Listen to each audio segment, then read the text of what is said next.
Olá, pessoal. Meu nome é Daniel, eu sou neurologista e hoje nós vamos falar sobre a avaliação dos tremores. Os tremores são distúrbios extremamente comuns, na nossa prática clínica e são um distúrbio do movimento que é caracterizado pela oscilação rítmica de uma determinada parte ou segmento do corpo. São movimentos involuntários e rítmicos, perfeito? E isso é importante para diferenciá-los de outros tipos de distúrbios do movimento, cuja alteração muitas vezes não é um movimento rítmico, por exemplo. Em alguns distúrbios, como por exemplo as coreias, nós teremos, por exemplo, movimentos aleatórios, sem nenhuma ritmicidade. E cada um dos distúrbios do movimento vai ter suas características.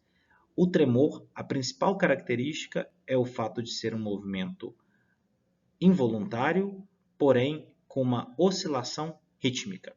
Perfeito?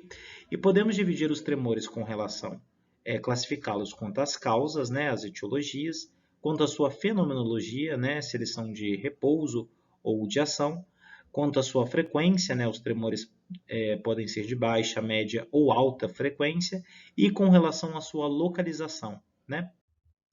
Vamos falar um pouquinho desses tremores, A gente tem com relação à fenomenologia, os tremores de repouso, que são os tremores que o indivíduo vai apresentar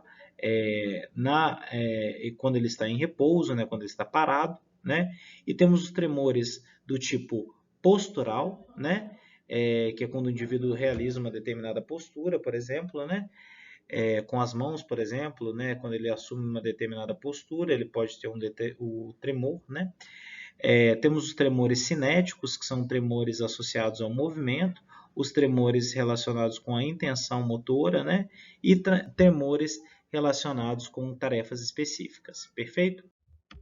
Bom, quanto à classificação da frequência, os tremores podem ser divididos em tremores de baixa frequência, menores do que 4 ciclos por segundo, como o tremor cerebelar, que é caracteristicamente um tremor de baixa frequência.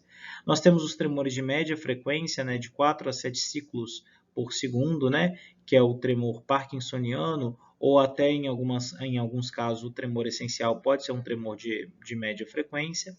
E nós temos tremores de alta frequência, como o tremor fisiológico e também o tremor essencial. Tá? Então, a frequência do tremor ajuda bastante a gente a diferenciar o tipo de tremor que a gente está lidando. Além, é claro, daquelas outras características, se o tremor é de repouso, cinético, postural, isso vai ser bastante importante para a gente diferenciar os tremores na prática clínica. Bom, um dos principais tremores que a gente tem que ter em mente é o tremor fisiológico. O tremor fisiológico está presente em qualquer pessoa, mas normalmente ele não é visível. Ele é um tremor que ele é exacerbado em algumas condições, como por exemplo o estresse, a ansiedade, a fadiga, o uso de cafeína ou até mesmo através do uso de medicações. Ele é um tremor tipicamente postural, quando você mantém uma determinada postura, e normalmente ele é um tremor de mais alta, que tem uma frequência um pouquinho mais alta, um tremor de alta frequência. Já o tremor parkinsoniano é um tremor bastante importante porque ele vai estar presente em doenças como a doença de Parkinson. O tremor parkinsoniano é um tremor que normalmente é um tremor de repouso ou reemergente, Então esse tremor acontece com o indivíduo parado ou quando o indivíduo assume uma determinada postura, ele passa um determinado tempo, E depois ele começa a tremer, Esse tremor frequentemente ele é assimétrico, costuma ter um lado que é pior do que o outro, E ele é um tremor de média frequência em repouso, Então normalmente ele é um tremor de 4 a 6 Hz, de 4 a 6 ciclos por segundo, Então isso é muito importante. Esse tremor normalmente ele vai estar associado a outras características parkinsonianas, Muitas vezes associado também à bradicinesia, à rigidez, às outras características da doença de Parkinson. Mas em alguns casos, esse tremor, porventura, existem formas de Parkinson que podem iniciar com uma forma de tremor puro, de tremor isolado, Mas é muito importante eu acompanhar esse indivíduo ao longo do tempo para perceber se esse indivíduo vai desenvolver os outros sintomas da doença de Parkinson ou não. Então, um tremor mais de repouso, reemergente, frequentemente assimétrico, de média frequência e que ao longo do tempo ou de forma inicial frequentemente vai estar associado às outras características da síndrome parkinsoniana, como bradicinesia e rigidez, por exemplo. O tremor essencial é um outro tipo de tremor, né? Que é um tremor que tem uma característica genética, né? Um tremor com uma herança autossômica dominante, com penetrância incompleta, né? Muitas vezes esse indivíduo vai ter uma história familiar presente na família, né? Ele muitas vezes vai ser um tremor que piora com álcool, piora com ansiedade, e ao contrário do tremor parkinsoniano, ele não tem as outras características da doença de Parkinson. Ele não tem bradicinesia, ele não tem rigidez, ele não tem outros achados neurológicos, é apenas o tremor. E esse tremor, ele é um tremor que, ao contrário da doença de Parkinson, né, ele também tem uma característica diferente. Ele, na doença de Parkinson, lembra que eu falei anteriormente? É um tremor de repouso, assimétrico, e um tremor que pode ser de média frequência. Esse tremor aqui ele é um tremor mais cinético, ou seja, ele piora com o movimento, ele é um tremor mais postural, ele piora com determinadas posturas, né? E ele é um tremor que muitas vezes ele costuma ser mais bilateral e com uma frequência que pode ser média, mas muitas vezes uma frequência mais alta. Então, um tremor na doença de Parkinson é um tremor de repouso ou reemergente, unilateral, com outras características parkinsonianas associadas. Aqui, é apenas o tremor sem outras características parkinsonianas, é um tremor de média, mas muitas vezes de alta frequência, e é um tremor que muitas vezes é cinético e postural, é o mais comum. Tá? E aqui é interessante que muitas vezes ele pode afetar partes como o segmento cefálico e a voz. Isso é pouco característico também da doença de Parkinson, esse tremor cefálico da cabeça, né? Bom, o tremor essencial ele tem um pico na adolescência e após os 50 anos, né? Igual eu disse, ele melhora com álcool e piora com estresse, e tem uma característica de transmissão genética autossômica dominante, porém com penetrância variável. O que isso significa? Ele não tem uma herança mendeliana clássica, né? Então, em alguns indivíduos eu posso ter essa história familiar presente de forma clara, em outros eu não vou conseguir estratificar tão bem essa história familiar.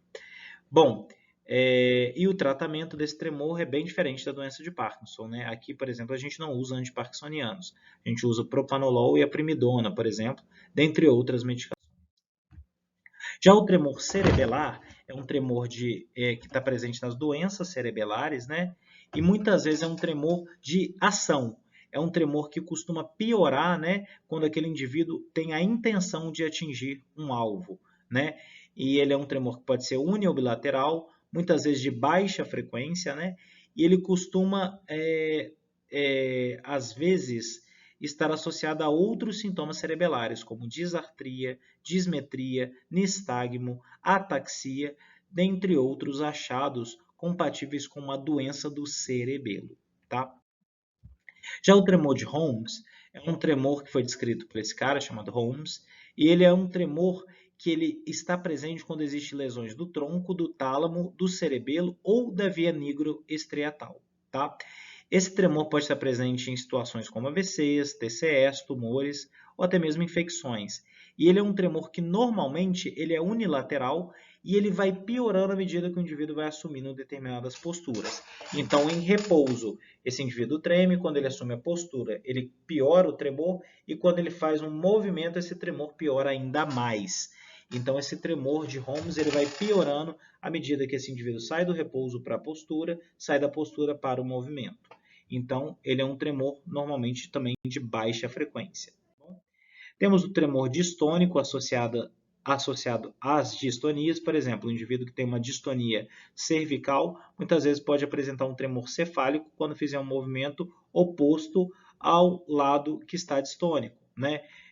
Então, isso pode estar associado, o tremor pode estar associado a síndromes distônicas. E muitas vezes nas síndromes distônicas também eu posso ter tremores em outros segmentos que não são o segmento da distonia. Tá? Então, isso pode acontecer. O tratamento aqui desse tremor, muitas vezes, é o próprio tratamento da distonia. E as distonias, a gente sabe que tem uma boa resposta com a toxina botulínica. O tremor ortostático é um tremor mais raro, né, que acontece quando o indivíduo adquire a postura ortostática, né? Então, esse indivíduo, ao adquirir a postura ortostática, né, ele treme. É um tremor em que esse indivíduo tem bastante instabilidade, mas raramente cai, tá? E ele acaba melhorando quando esse indivíduo inicia a marcha ou no repouso, né? É um tremor que é logo após o indivíduo iniciar a postura ortostática, ele acaba apresentando, tá bom? Ok. Temos o tremor psicogênico, né, bastante importante, né, na prática clínica. É um tremor muitas vezes em que o indivíduo apresenta outras condições psiquiátricas associadas, né?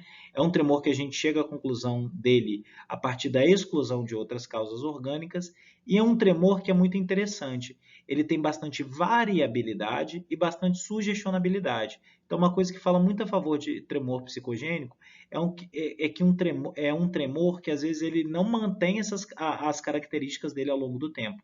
Ele varia muito as suas características, né? E esse indivíduo ele tem uma história, às vezes, de doenças psiquiátricas associadas. Além disso, ele tem muita sugestionabilidade, né? Então, ele acaba, às vezes, sendo um tremor que, às vezes, acaba apresentando características muito complexas e variáveis. E ele, muitas vezes, ele vai ter componentes tanto de repouso, ação e postura, né? Então, esse tremor, ele se exacerba quando o indivíduo é observado, ele reduz quando a gente distrai o indivíduo, né?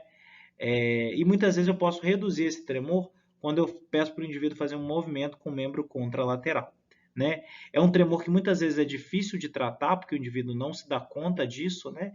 E às vezes a gente vai ter que fazer um tratamento com antidepressivos, né? Psicoterapia, e a resposta pode ser variável de acordo com o indivíduo aí, tá bom?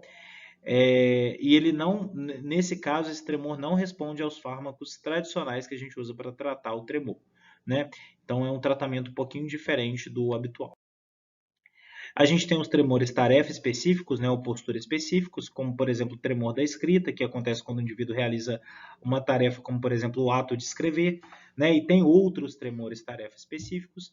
Temos os tremores associados às neuropatias periféricas, que é um tremor de ação e ou postural, né, nos membros que são afetados por neuropatias, muito muito comum nas neuropatias por doenças desmelinizantes, por exemplo.